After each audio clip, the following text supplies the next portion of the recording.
Good morning, students.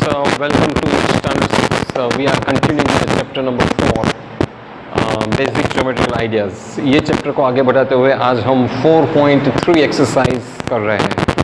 4.3 exercise भी बहुत आसान है बच्चों। इसका मेन कॉन्सेप्ट है एंगल्स किसको कहते हैं, एक्सटीरियर और interior part of the angles किसको कहते हैं, पॉइंट किसको कहते हैं, पॉइंट कहाँ पे होना चाहिए, ये सब हमें बताना है। तो ये क्वेश्चन से आपको काफ़ी क्लियर हो जाएगा ये बात। सबसे पहला मैं बहुत टाइम ज़्यादा ना लेते हुए एक्सरसाइज 4.3 स्टार्ट करता हूँ। इसको कंटिन्यू करते हुए क्वेश्चन 1, 2 और 3 यहाँ पे मैंने पूरी एक्सरसाइज सॉल्व करके आपको भेज रहा हूँ इस वीडियो द्वारा। इसको गौर से ध्यान से पढ़िए, आपको ज़रूर समझ में आ जाएगा। सबसे पहला क्वेश्चन है क्वेश्चन नंबर 1, जिसमें एक ये क्वाड्रिलेटरल शेप दिया है जिसमें A, B, C और D पॉइंट है। तो क्वेश्चन हमें ये पूछा गया है कि इसके चारों एंगल्स के नाम बताइए। तो question is asked name the angle. अब रूल के हिसाब से एंगल किसको कहते हैं, जहाँ पे दो रेज या दो सेगमेंट मिलते हैं वो कॉमन पॉइंट पे एंगल बन जाता है। जैसे कि ये और ये पॉइंट यहाँ पे मिला तो एंगल बना। तो यहाँ पे मैं बताता हूँ ये A, D, C and B, क्योंकि दो लाइन सेगमेंट जहाँ पे मिलती है वहाँ पे हमेशा एंगल क्रिएट होता है। तो उसके आपको सिर्फ नाम लिखने हैं, angle A, angle B, angle C and angle D। तो this is the answer of your first question. ये फर्स्ट क्वेश्चन का आंसर आ गया, बहुत ही आसान, सिर्फ एंगल्स बताने हैं। अब जो नेक्स्ट क्वेश्चन है वो क्वेश्चन हम पढ़ेंगे। इसमें ऐसा लिखा है कि in the given figure name the points in the interior of DOE। सबसे पहले तो DOE के इंटीरियर में कौन सा पॉइंट है। इंटीरियर का भाग और एक्सटीरियर का भाग मैं आपको बताऊं, ये एंगल के अंदर का भाग है। ये जो बॉर्डर के अंदर में आ जाए वो इंटीरियर, इसके बाहर है वो एक्सटीरियर। बहुत ही सिंपल। इंटीरियर मतलब अंदर का भाग, एंगल है ये सब उसका अंदर का भाग है और ये सब बाहर का भाग है। तो आपको इंटीरियर पॉइंट्स बताना है, वो भी इस एंगल के DOE के। तो उसमें सिर्फ एक ही इंटीरियर पॉइंट है, एंगल A। देखो वो अंदर आ रहा है, ये जो पूरा एंगल का बॉर्डर है उसके अंदर पे ये पॉइंट है, इसलिए इंटीरियर। तो फर्स्ट आंसर जो है वो है point A। This is the first answer. Interior में बस वही एक पॉइंट है। दूसरा एक क्वेश्चन उसने सब क्वेश्चन पूछा है, in the exterior of EOF। हाँ, EOF के एक्सटीरियर में कौन से पॉइंट्स हैं। EOF मतलब ये एंगल हुए, ये एंगल हुआ। एक्सटीरियर मतलब बाहर। देखो अंदर तो कोई दिख ही नहीं रहा है, बाहर में कहता हूं तो C, A और D, ये तीन एक्सटीरियर पॉइंट्स मुझे दिखा। ये D भी एक्सटीरियर पॉइंट ही हुआ क्योंकि ये बाहर के भाग में है, ये भी बाहर के भाग में है।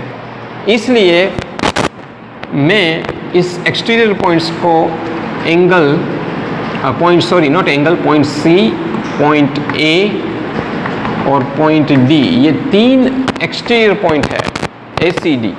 क्योंकि देखो ये एंगल के बाहर है, ये भी एंगल के बाहर है, ये इस एंगल के ये D पॉइंट भी बाहर ही है। इसलिए 3 points are exterior in angle EOF। Now next question is on EOF। अच्छा, EOF पॉइंट पर कौन कौन से पॉइंट्स है। तो ये मेरा एंगल EOF, ऑन मतलब इसके ऊपर, एंगल के ऊपर, इसलिए उसको लिखा है ऑन। तो EB, FO, ये चारों पॉइंट्स है वो एंगल के ऊपर है, ठीक उसके ऊपर है, इसलिए ऑन। तो BE एंड OF ये 4 पॉइंट्स आएगा ऑन द एंगल EOF। तो angle point B, point E, point O and point F। So this is the answer of the second question, students. Very easy and very simple. Now let us go to last question, that is question number 3. Draw rough diagrams of the two angles such that they have। अच्छा, यहाँ पे दो angles के ऐसे rough diagram draw करने हैं और इस प्रकार के फिगर बनाने हैं जो सब क्वेश्चन पूछे। इसमें सबसे पहला ए पूछा है, ऐसे 2 angles such that they have 1 point in common. 1 point in common वाले 2 एंगल्स, तो एक मैंने ये यहाँ किया और दूसरा यहाँ किया, तो ये 2 एंगल्स बने और इन दोनों का कॉमन पॉइंट ये है। So this is a diagram of angles having 2 points, 1 point common, 2 angles. Second, 2 points in common. 2 angles ऐसे बनाइए जिसमें 2 पॉइंट कॉमन हो दोनों के बीच में। तो ये रहा बी का आंसर।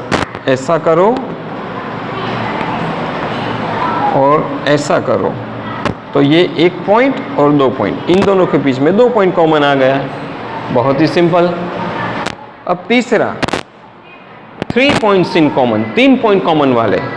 3 पॉइंट कॉमन वाले अगर मैं ये 2 एंगल को इस तरह से अरेंज करूं, इस तरह से, तो 3 पॉइंट कॉमन हो गए, 1, 2 और 3। फिर है 4 पॉइंट्स कॉमन वाले 2 एंगल्स। 4 पॉइंट्स कॉमन वाले 2 एंगल्स में अगर मैंने 2 एंगल को इस तरह से अरेंज किया तो ये 1, 2, 3, 4 पॉइंट्स कॉमन हो गए। और लिखा है 1 रे इन कॉमन। 2 एंगल्स के बीच में 1 रे कॉमन होनी चाहिए। तो बहुत आसान है, ये मैंने ड्रॉ किया, ये ड्रॉ किया, तो ये एंगल का भी ये रे कॉमन और ये 2 एंगल का ये रे कॉमन। ओके, तो 1 रे इन कॉमन। तो इस तरह से ये एक्सरसाइज 4.3 इज कंप्लीटेड। बच्चों, आपको अगर इस एक्सरसाइज से रिलेटेड कोई डाउट्स हो तो ग्रुप में ज़रूर कीजिएगा। बहुत ही आसान है, इसको पूरा आप नोटबुक में अच्छी तरह से होमवर्क में लिख लेना। वीडियो को अगर अच्छा लगा हो तो शेयर, सब्सक्राइब और लाइक ज़रूर कीजिए। Thank you very much for listening me.